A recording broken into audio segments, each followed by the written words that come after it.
les abeilles, se posant par cent et par mille sur les fleurs qui s'ouvrent à peine, elles butinent leur pistil. Ah, le temps de s'installer. Bonjour Natacha. Bonjour Et Laurent. on va pouvoir évoquer effectivement ces fameuses journées, les Happy Days, ces journées nationales de l'abeille. L'abeille est en danger un peu partout sur la planète. Et effectivement, les apiculteurs veulent le faire savoir. Leur situation est assez dramatique en ce moment. Et c'est pour ça qu'on en parle avec vous. Effectivement, les Happy Days, ce sont 3 jours d'événements, de manifestations dans 120 lieux différents pour mettre à l'honneur les abeilles et puis aussi pour que les apiculteurs puissent tout simplement partager leur passion avec le grand public et faire découvrir ce monde absolument fascinant des abeilles. Alors, leur objectif cette année, puisque c'est la 9e édition de ces Happy Days, c'est de montrer que sans les abeilles, notre planète serait extrêmement différente, et y compris notre assiette. Les abeilles constitue vraiment un maillon essentiel à produire ce que nous avons dans nos assiettes. Et ce qui est assez surprenant, c'est qu'on pense bien sûr aux fruits, aux légumes, mais ça va bien au-delà de ça. Donc voilà, c'est ça l'objectif de cette 9e édition des Happy Days. Alors Nicolas Hulot s'est d'ailleurs rapproché des apiculteurs. Jeudi dernier, il a annoncé un grand plan pour étudier les causes de mortalité des abeilles en France, puisque cette mortalité n'a jamais été aussi importante. On déplorait environ 30% de mortalité dans les ruches. Et là, ces derniers temps, on est plutôt à 40, 50%, voire 80% dans certaines régions françaises. Gros impact. Autant vous dire que c'est absolument inquiétant. Alors, on va prendre la direction du toit de l'hôpital Robert Debré à PHP. Ça peut paraître surprenant. C'est à Paris, effectivement.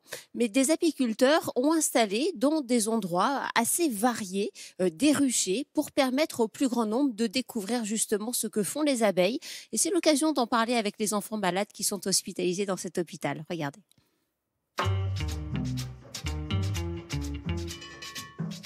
Bonjour les enfants. Bonjour. Voilà.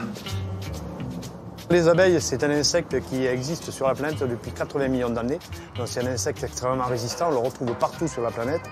Mais depuis une cinquantaine d'années, avec l'évolution de nos environnements, notamment agricoles, la situation de l'abeille devient extrêmement préoccupante. Et particulièrement depuis 20 ans, avec notamment les fameux néonicotinoïdes.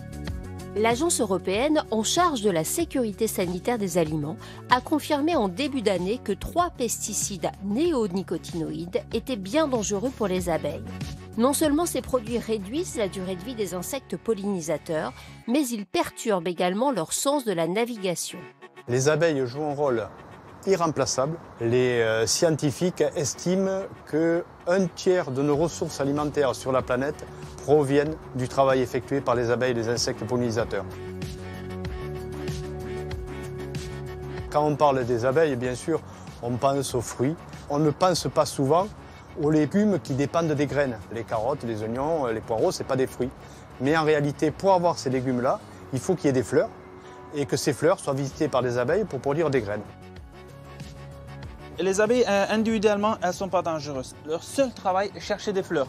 Mais si on approche une ruche, pour protéger leurs colonies, elles attaquent. Oh, il y en a énormément. Aujourd'hui, la mortalité annuelle, qui était de l'ordre de 4% par an, est passée à plus de 30%. C'est-à-dire qu'en France, on a 1 200 000 ruches. Il y a plus de 300 000 ruches qui meurent chaque année. Les raisons de la surmortalité des abeilles ne manquent pas. Les pesticides, bien sûr, mais pas seulement. La monoculture, le changement climatique ou encore l'arrivée d'espèces prédatrices invasives telles que le frelon à pattes jaunes sont autant de raisons qui expliquent cette forte mortalité. La production de miel en France a fortement chuté. On est passé de 32-33 000 tonnes il y a plus de 20 ans à 10 000 tonnes les mauvaises années, 15 000 tonnes. Elles peuvent faire du miel en combien de temps? Elles peuvent remplir Dans un mois, ça dépend. Après, ça dépend le temps de floraison. S'il pleut pas, s'il fait très beau, elles peuvent faire rapidement. Et quelles sont les fleurs que préfèrent les abeilles? Les abeilles, elles aiment bien les pissenlits. Toutes les fleurs qui donnent de nectar et fleurs. Ces ruches permettent déjà de sensibiliser les enfants de l'hôpital Robert Debré et ça leur permet de leur faire une éducation à l'environnement. Et tout cela permet de faire prendre conscience aux enfants, mais aussi au grand public, aux élus et aux médias, que défendre l'abeille et les pollinisateurs, c'est défendre une qualité de vie pour les générations futures. Ouais, ce ne sont pas les abeilles qui vous avaient piqué votre micro, mais vous l'avez retrouvé quand même. Demandez le programme, Natacha. Alors, le programme des Happy Days, d'abord, ça se termine samedi, donc il faut vraiment en profiter. Vous allez retrouver toutes les infos sur le site de Télématin. N'hésitez pas à aller voir.